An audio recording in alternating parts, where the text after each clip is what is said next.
morning. Today we are down at the Park Lake, taking in a little bit of quiet nature today. Actually had a killer session yesterday. There was 6 of us all fishing for carp in a great big body of water, and we absolutely crushed it. I've got a brutal sunburn all around my neck and on my face and on my arms, but we're back out anyways. What I'm kind of hoping for is a little bit of a stalking session. Do a few laps around the Park Lake, look for any kind of easy pickings opportunities. I just primed this spot. We're going to prime more spots as we walk around. You know, having just seen a really big sucker swim through here. You know, it's been a little while. I haven't caught suckers for quite a while, and I'd really like to get into some of them today. I think that'd be a lot of fun. And, you know, we've been lucky. So we got carp moving around, we got suckers moving around. The water temperatures come up quite a bit in the last few weeks. Just the other day, it was only about that 9.1, 9.2 degrees Celsius. And from what we understand yesterday, it was around 13. So it's gone up quite a bit. The fish have gotten a lot more active and should put the feed bag on. And, you know, that's typical this time of year. You know, getting into this springtime, just break out of that cold, wet weather, start to get into that you know, nice hot sun. Really warms things up. The leaves have really popped the last couple of days. I think it's going to make a great day.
Yeah, that carp that I was casting at was a bigger carp. That was high doubles, really black. Like it was a gorgeous fish. Nose up to it and then just swim past as if it wasn't even there. Had his attention. He's going that way. But I don't think he's feeding yet. But we've already seen 3 fish just in we haven't even walked a quarter of the Park Lake yet.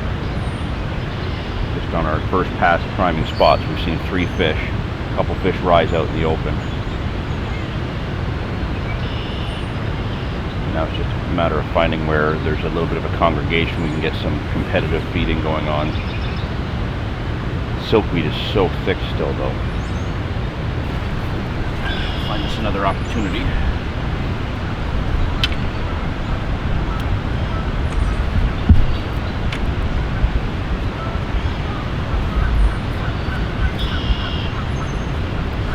Already looks so promising.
Yeah.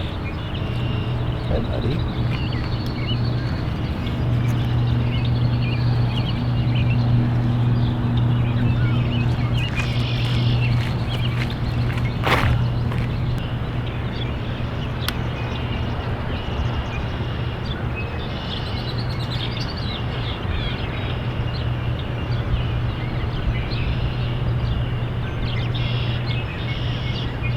They know I'm here now. When they were right here, right against the bank, a little muskrat shot out from the tunnel and spooked them off. So they pushed out a bit. I had a chance. One picked up the bait. I set the hook and I missed it. So now the three of them have pushed out even further. And one of them is a big one.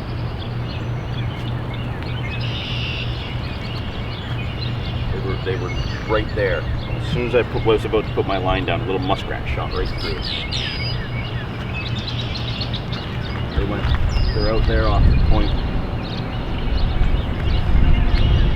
The big one's shy, but the two smaller ones, they were the ones that went after the hook bait. Oh, they're coming back. Oh wow, that one's even bigger.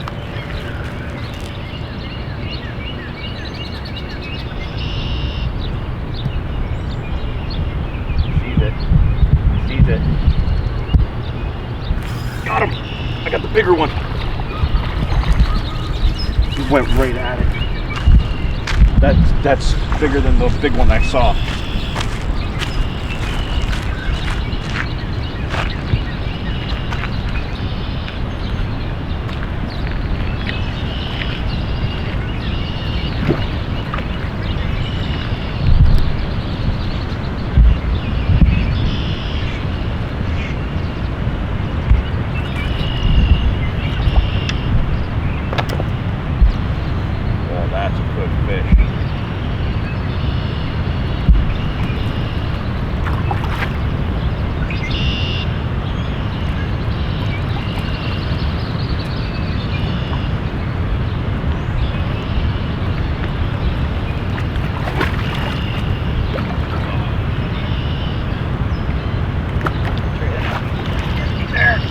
Yes.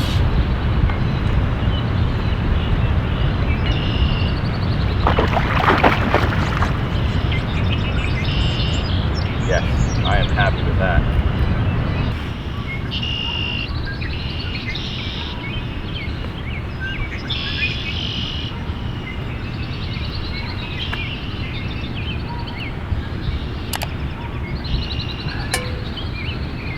That's what I'm here for.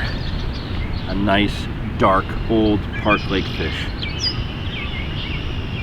So of the three that I saw, when they pushed out, this one must have come in with them from around the corner of that point, because this is bigger than the big one that I saw in front of me.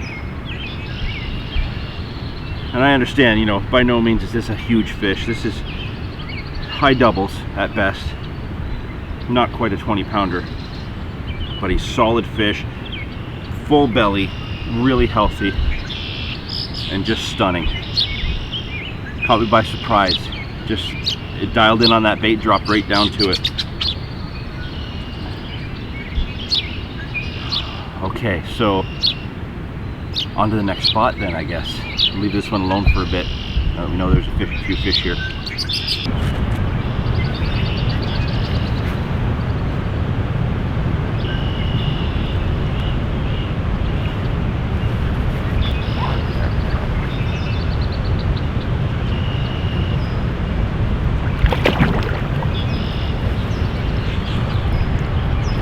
Yes!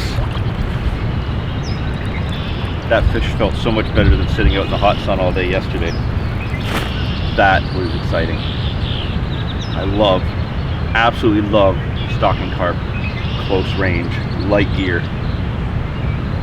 We're gonna start moving up and look for another spot, and I'm gonna tell you exactly what my rig and tactic is today.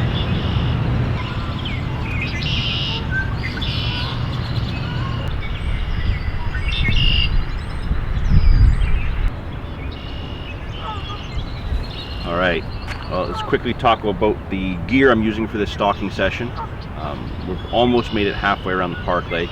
I'm really excited about the stretch that we're going to get into because we've seen fish there on the last walkthrough a couple of days ago. So we're going to go do kind of a figure eight pattern and then come back down this way, because as soon as we left that fish, let it go, I threw some bait in to prime that spot and fish were on it right away. So I'm going to give them about a half an hour to just get confident in feeding in that area, maybe have a few more fish come in, create some more competition, and then we can get back at them. Maybe even some suckers will move in there. But as far as the gear goes, the 9-foot 2.75 test curve Monster Carp tackle rod. I've got that coupled with my Witchwood Riot 65. Is it 65S? Yeah, 65S big pit. Now it is spooled up with 30-pound braid, but I have approximately 50 yards of 15-pound test Gardner GT-HD monofilament, just so I can get that braid out of the way when I'm doing these close-in spots. But if I were to cast a little bit further, or sit and wait with this setup, I still have the braid as a backing to make sure I'm covered for lots of other debris and stuff that I might be fishing around. Now, coming down to the business end,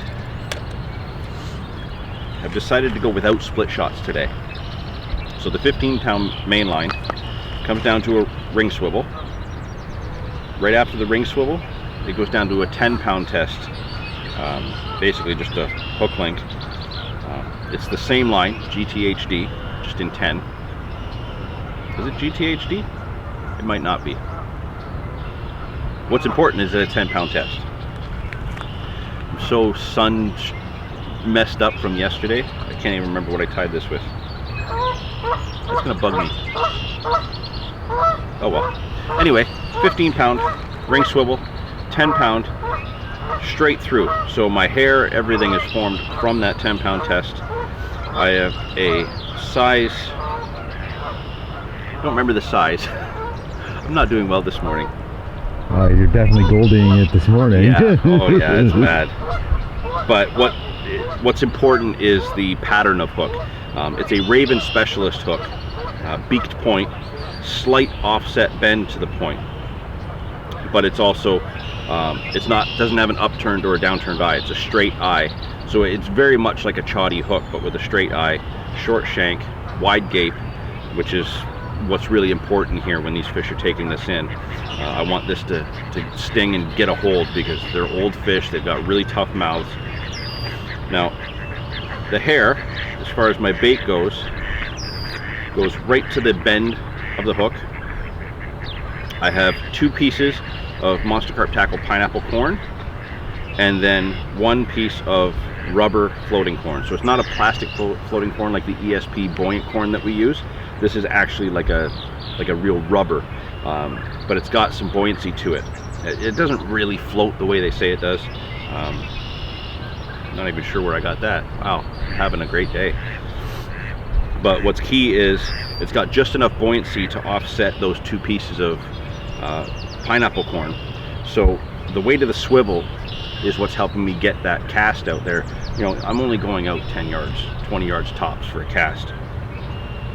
But the weight of the swivel is what's getting it out there and pulling it down, and this is just sinking ever so slowly. So what happened there with that last fish, because we had a little bit of flow where we were, it dropped down, the swivel went down, and then this just slowly fluttered down in front of that fish, gently sat on the bottom, stood up just ever so slightly. It got into that line of sight of that fish, he came over, took it in right away, and it just shot that wide gape hook in. And because the mono is going straight through, it creates its own hook aligner effect. So I don't even need to add a shrink tube or anything on that. It just drops right in, hooks the fish right away. So now that we're getting into the next section, I'm expecting to see some more fish. So like I said, we're going to do kind of a figure 8 pattern and make our way back down here. Hopefully we can pick off 1 or 2 more fish before we take off. I would like to finish my coffee at some point, but I'm okay being interrupted by fish. Looks like the sun might break free of those clouds too. I don't want another sunburn, so let's get more fish and get in the shade.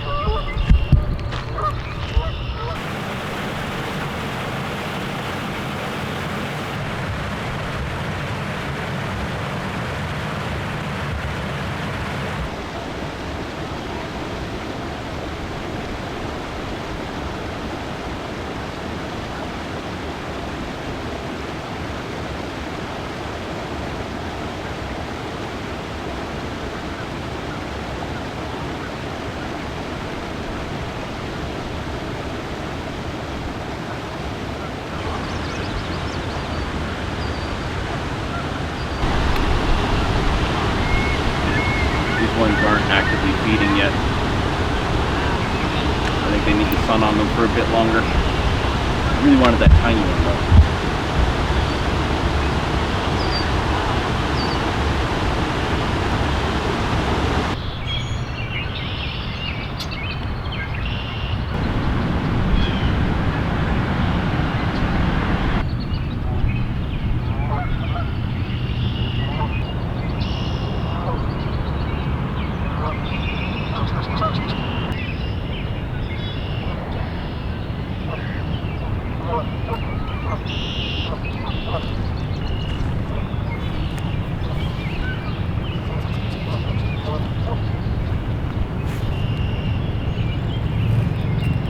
Fish.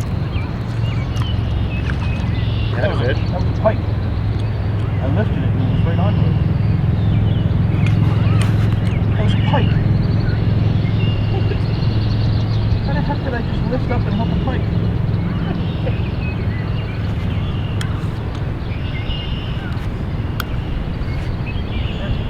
That would explain why I don't see it in Carp right this second.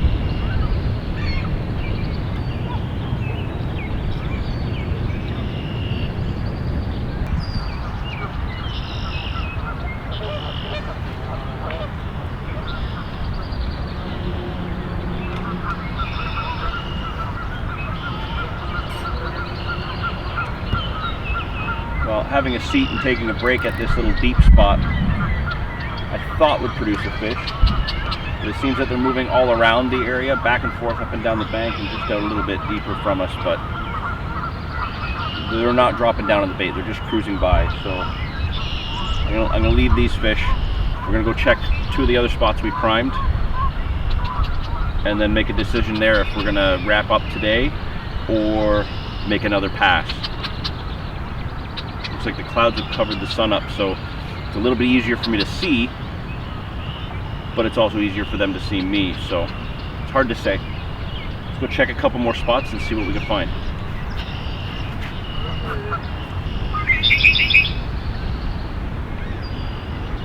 Fish right here, all clouded up. I was right behind them, saw the bait took off.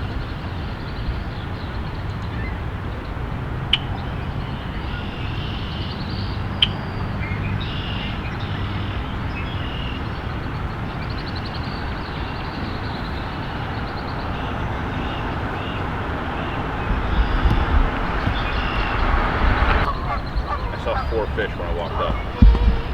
Lost sight of them all. I thought it was a different flare.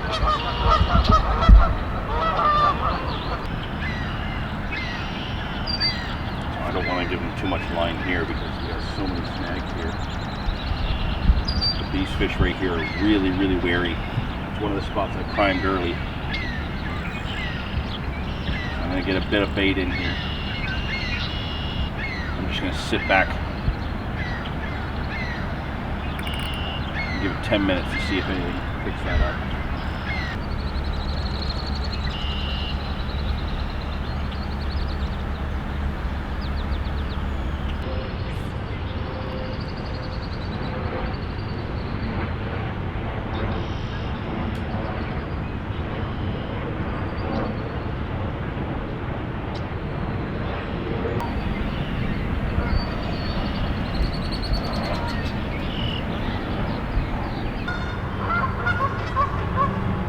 Well, the session's coming to an end, pretty much running out of time. While I've got some fish moving in and out over the spot that I'm sitting at now, there is a lesson to be learned today. As we've walked around, every group of fish we've found, every area we've had primed where there's fish been through, cleared it out. Every attempt since I've gotten that fish, first thing, failed miserably. I had a few pickups, missed them. They just seem really, really wary. It's almost like they know that I'm here. They know that I'm fishing for them today. And the lesson to be found in that is that, well, we had fish feeding aggressively on that bait when I left the spot that I caught that fish this morning. I had a prime opportunity to get another bite right there, and I walked away from it. it was a stupid move. And one that I've pretty much been paying for the last 3 hours without another fish. So I'm going to give it a few more minutes in this spot. I have a group of fish that do keep moving in, 2 larger ones and 1 small one. I'm gonna just see if I can get one of them real quick, and then I'm done for the day. So yeah, lesson learned, which is a lesson I knew and should have paid attention to. Never leave feeding fish.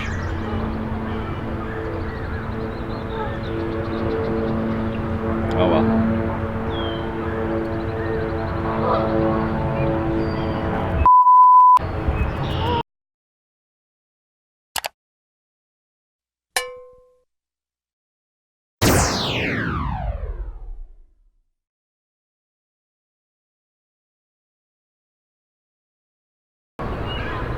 It on the lens. It on the lens.